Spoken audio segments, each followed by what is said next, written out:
नमस्कार प्रेक्षकांनो, मालिकेचा आजचा भाग खरंच खूप सुंदर आहे. एपिसोड थोडासा लेट आलेला आहे, पण एपिसोड खूप सुंदर आहे. दोघांचं लग्न कशा पद्धतीने पार पडतं, शौर्य काय उत्तर देतो, अर्पिताने कितीही गोंधळ घालण्याचा प्रयत्न केला तरीही शौर्याचं ऊर्जावरती प्रेम आहे हे तर मान्य केलंच पाहिजे.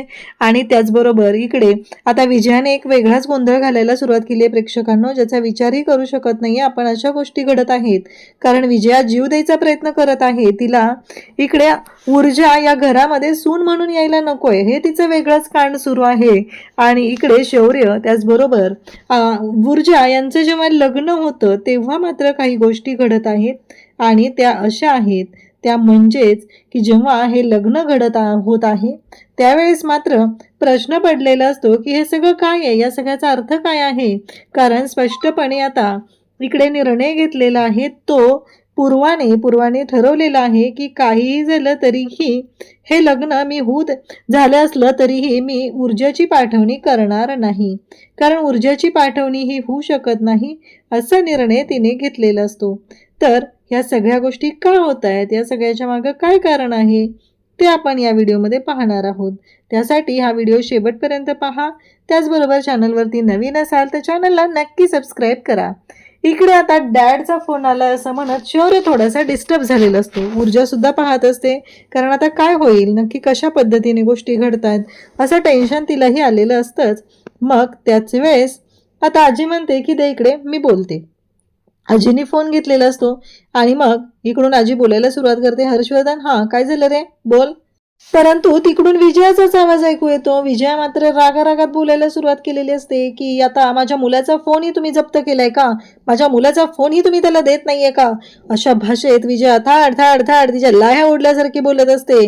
आणि तेव्हा मात्र इकडे पाहायला मिळतं विजयाचं हे जे काही बोलणं असतं ते ऐकून मात्र धक्का तर बसलेलाच असतो. पण विजयाचं बोलणं ऐकून आजी मात्र शांतपणे म्हणते, तू पण माझ्याच मुलाच्या फोनवरनं बोलतेस ना, माझ्याच मुलाच्या फोनवरनं फोन केलायस ना, मग कशाला जास्त बोलतेस, असं स्पष्टपणे आता सांगितलं जातं.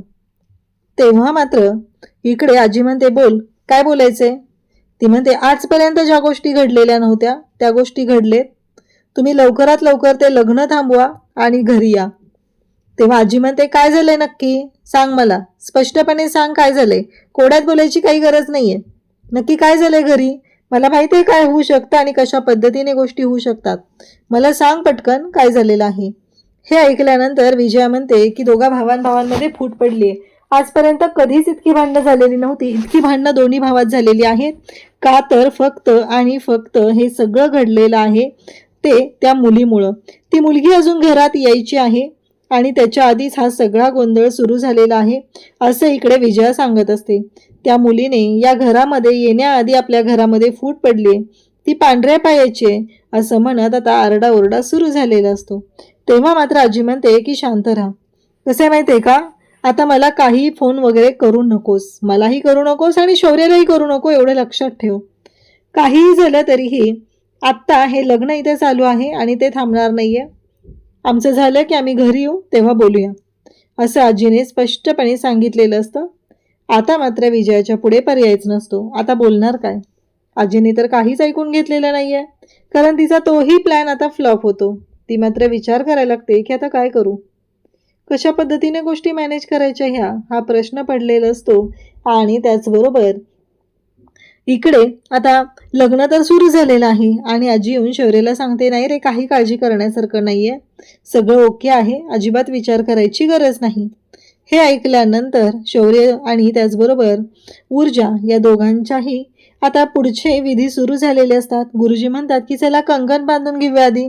मग दोघांच्याही हातात म्हणजे नवरदेवाने नवरीच्या हातात कंगन बांधले जातं आणि नवरीही नवरदेवाच्या हातामध्ये कंगन बांधते.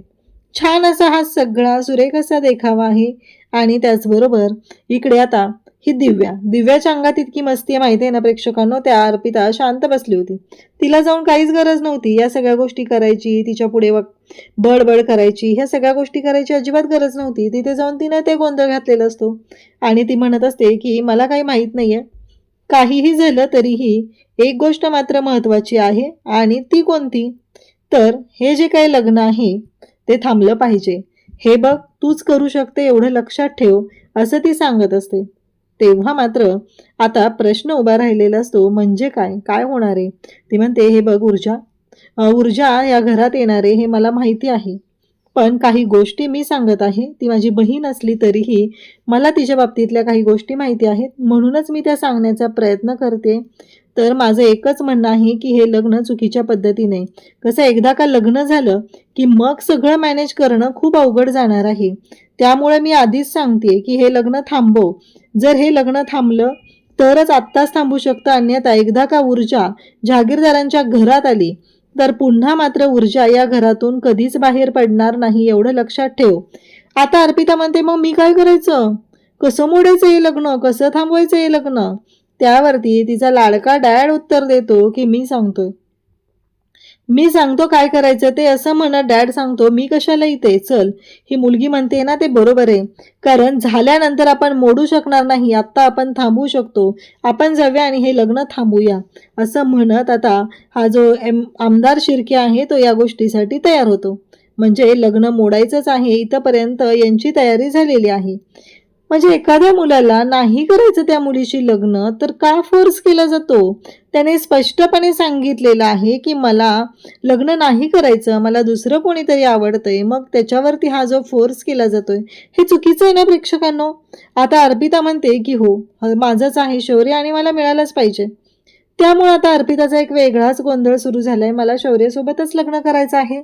आणि इकडे हा जो शिर्के आहे तो तयार होतो की चला आता इकडे आनंद तर दिव्याला होतो, चला म्हणजे ही ऊर्जा आता माझ्या घरात येणार नाही, नाहीतर ती माझ्या डोक्यावर चढून बसली असती. असं ऊर्जाच्या डोक्यात जे काही चाललेलं असतं ते पूर्णपणे चुकीचं असतं. तिला असं वाटत असतं की तिनं हे सगळं केल्यामुळं ती या सगळ्यातून सुटू शकेल, वाचू शकेल, पण तिला कळतच नाहीये की आपण स्वतःच्याच बहिणीबद्दल काय एवढा चुकीचा विचार करतोय, कशासाठी एवढा सगळा गोंधळ घालतोय हे तिच्या लक्षातच येत नाहीये. तिला फक्त एवढंच वाटत आहे की काही झालं तरीही ऊर्जा या घरात यायला नको. मग आता सगळं झालेलं असतं, आता नवरा नवरीची गाठ बांधण्याचा विधी असतो आणि मग गाठ बांधायची आहे तर नवरदेवाच्या बहिणीला बोलवा. तर आता सगळेजण म्हणत असतात की नवरदेवाची बहीण नाही आहे इथे. मग लगेच शौर्य म्हणतो, कोण म्हणतं असं, आहे ना पद्मा, ये तू गाठ बांध. असंही आमच्या दोघांची गाठ तुझ्यामुळेच बांधली गेलेली आहे, तर आता तू ये आणि गाठ बांध, असं सांगितलं जातं. तेव्हा मात्र पद्माला खरंच बरं वाटतं आणि त्याहीपेक्षा ऊर्जाला बरं वाटतं. खरंच शौर्याचे विचार हे वेगळे आहेत. शौर्य ह्या सगळ्या गोष्टी मनापासून करतोय. हे सगळं जे काही शौर्य करतोय ते वेगळ्याच पद्धतीने करतोय, कारण त्याचे विचार, त्याचं राहणीमान, त्याचे सगळ्या गोष्टी ह्या किती छान आहेत हे आता ऊर्जेच्या लक्षात आलेलं असतं. मग पद्मा येते आणि त्या दोघांची ही गाठ बांधते. खऱ्या अर्थाने शौर्य आणि ऊर्जा हे लग्नबंधनात अडकत असतात आणि छान असा त्यांचा तो विवाह सोहळा आपल्याला पाहायला मिळतो. मग दोघंही एकमेकांकडे पाहू लागतात. आता पद्माने दोघांची गाठ बांधलेली असते, शौर्य आणि ऊर्जा एकमेकांकडे पाहत असतात. आता पुढच्या बाकीच्या विधींना सुरुवात होत असते. ऊर्जा शौर्याकडे पाहते, शौर्य ऊर्जाकडे पाहतो, पद्मा त्या दोघांकडे पाहत असते.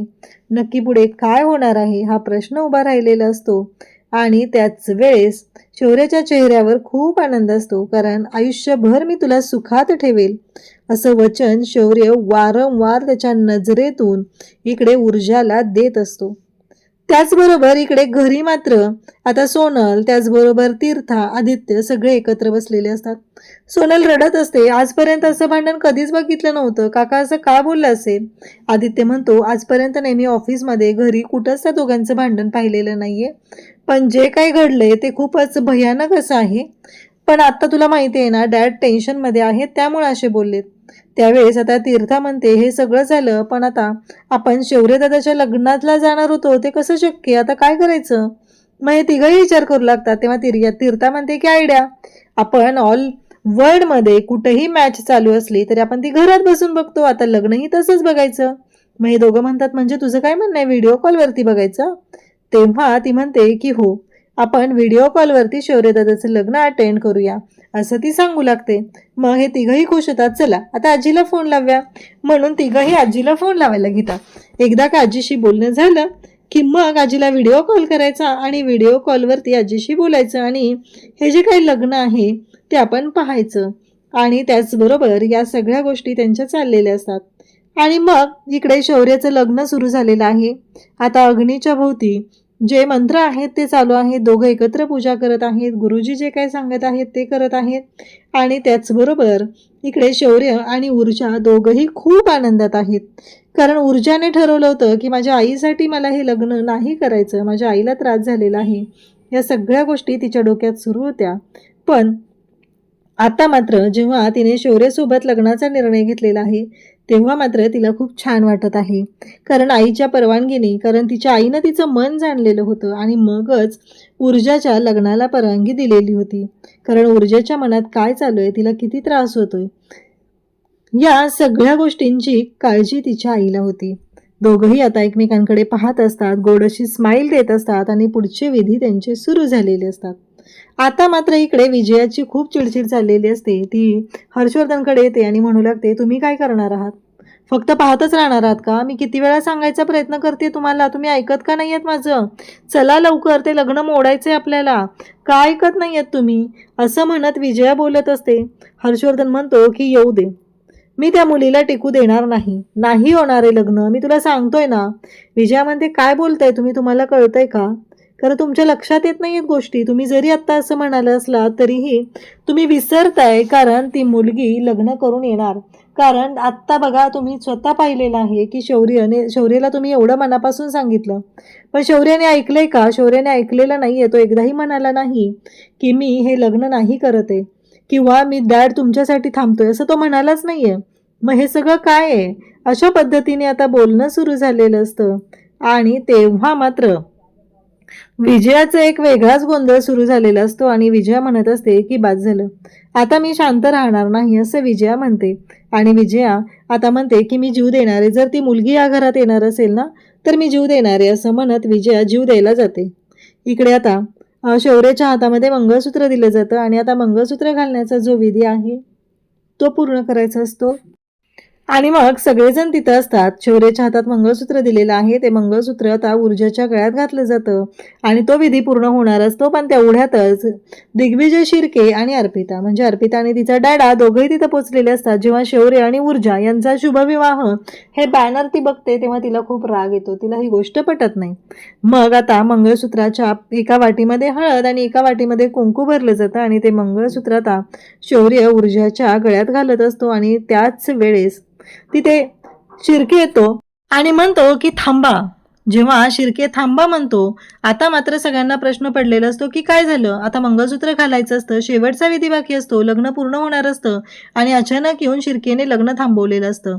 तेव्हा मात्र इकडे शौर्य त्याचबरोबर आजी सगळेजण म्हणू लागतात की काय आहे हे सगळं, तुम्ही अचानक हे लग्न का थांबवताय? तेव्हा शिर्के म्हणू लागतो की हे लग्न माझ्या अर्पिताबरोबर ठरलेलं होतं आणि ते अर्पिता सोबतच होणार आहे, असं शिर्के बोलत असतो. तेव्हा मात्र आजी म्हणत असतात की हे काय चाललंय तुमचं, कारण ऑलरेडी तुम्हाला सांगितलेलं होतं, शौर्याने अर्पिताबरोबर या सगळ्या गोष्टी क्लिअर केलेल्या होत्या. आणि तेव्हा मात्र शिर्के म्हणत असतात म्हणजे, तेव्हा आजी डायरेक्ट अर्पिताला म्हणते की तुला शौर्याने सांगितलं होतं ना की त्याने ऊर्जाबरोबर लग्न करण्याचं ठरवले, तेव्हा तर तू तयार होती. शौर्य म्हणतो मी तुला बोललो होतं ना अर्पिता, तेव्हा तर तुम्हाला म्हणाली ना काही हरकत नाहीये, मग अचानक आज काय चाललंय हे? हर्षवर्धन मात्र स्पष्टपणे म्हणत असतो की एक गोष्ट लक्षात ठेवा, दिग्विजय शिर्के मात्र म्हणत असतो की एक गोष्ट लक्षात ठेवा, काहीही झालं तरी हे लग्न होऊ शकत नाही. लग्न म्हणजे काय भावला भावलीचा खेळ वाटला का तुम्हाला? इथे लग्न माझ्या मुलीशी ठरलेलं आहे, शौर्याच्या गिरदाचं, त्यामुळे हे लग्न माझ्या मुलीशीच होणार आहे. इकडे विजयाने मात्र हातामध्ये चाकू घेतलेला असतो आणि ती म्हणत असते मला जगायचंच नाहीये. दिव्या तिच्या मागे धावत येते आणि म्हणू लागते की काय चाललंय हे, आई काय होतंय, आई काय होतंय, असं म्हणत ती मागे येत असते. तेव्हा मात्र दिव्याला विजया म्हणत असते की तू बाजूला हो, अजिबात येऊ नकोस इकडे, कारण मला जगायचं नाहीये. तुम्ही दोघी बहिणींनी मिळून ना माझं आयुष्य उद्ध्वस्त केलेलं आहे. तू तर आलेलीच आहे, पण तुझी बहीण आता येऊन इथं राहिलेलं आयुष्य उद्ध्वस्त करणार आहे, असं म्हणत ती ओरडत असते. तेव्हा मात्र आता इकडे ऊर्जा त्याचबरोबर हे शौर्य सगळे पाहत असतात. शौर्य मात्र स्पष्टपणे म्हणत असतो की मी तुला ऑलरेडी सांगितलेलं होतं, मग हे काय चाललंय अर्पिता? अर्पिता म्हणत असते की नाही शौर्य म्हणतो नक्की तुला काय हवंय बोल. तेव्हा अर्पिता म्हणते की मला तुझ्यासोबत लग्न करायचंय. आता दिग्विजय शिर्के ओरडायला सुरुवात करतो. तेव्हा मात्र आता शौर्य त्याचबरोबर अर्पिता ऊर्जा सगळेजण तिथे असतात आणि आजी मात्र जाम भडकते. उद्याच्या भागात आपल्याला पाहायला मिळतं की आता दिव्याने सगळ्यांना ओरडत बोलवलेलं असतं. ही मुलं तर आता व्हिडिओ कॉलवरती लग्न अटेंड करणार असतात आणि अचानक हा सगळा गोंधळ ऐकल्यानंतर मग पुढे येतात आणि त्याच वेळी पाहतात तर काय, इकडे विजया स्वतःला इजा करून घेत असते. तेव्हा मात्र हर्षवर्धन तिला शांत करतो आणि रूममध्ये घेऊन जातो. तिला म्हणत असतो, काळजी करू नको, काहीही झालं तरीही हे लग्न होणार नाही आणि जरी झालं तरी ते लग्न टिकणार नाही, मी स्पष्ट सांगतोय तुला. तेव्हा मात्र तिला राग आलेला असतो आणि ती म्हणत असते की नाही, असं काहीच होऊ शकत नाहीये, मला माहितीये ती मुलगी लग्न करून येणार आहे. हर्षवर्धन म्हणतो, 10 दिवसापेक्षा जास्त त्या मुलीला मी या घरात टिकू देणार नाही. आता मात्र इकडे शौर्य आणि त्याचबरोबर ऊर्जा यांचं लग्न पार पडतं आणि मग पूर्वा म्हणते की शौर्य माझा आणि कुमुदिनी मॅडम तुमच्या दोघांवरही माझा पूर्ण विश्वास आहे, पण एक गोष्ट मात्र एक करते मी, ती म्हणजे ऊर्जाची पाठवणी आत्ता होऊ शकत नाही. हे ऐकल्यानंतर शौर्यालाही धक्का बसतो, कारण जोपर्यंत शौर्याचे बाबा हर्षवर्धन जहागीरदार ऊर्जाचा सून म्हणून स्वीकार करणार नाही तोपर्यंत ऊर्जा जहागीरदारांच्या घरी येणार नाही, असं तिने स्पष्ट सांगितलेलं असतं. अशाच अपडेटसाठी चॅनलशी कनेक्ट राहा. थँक्यू.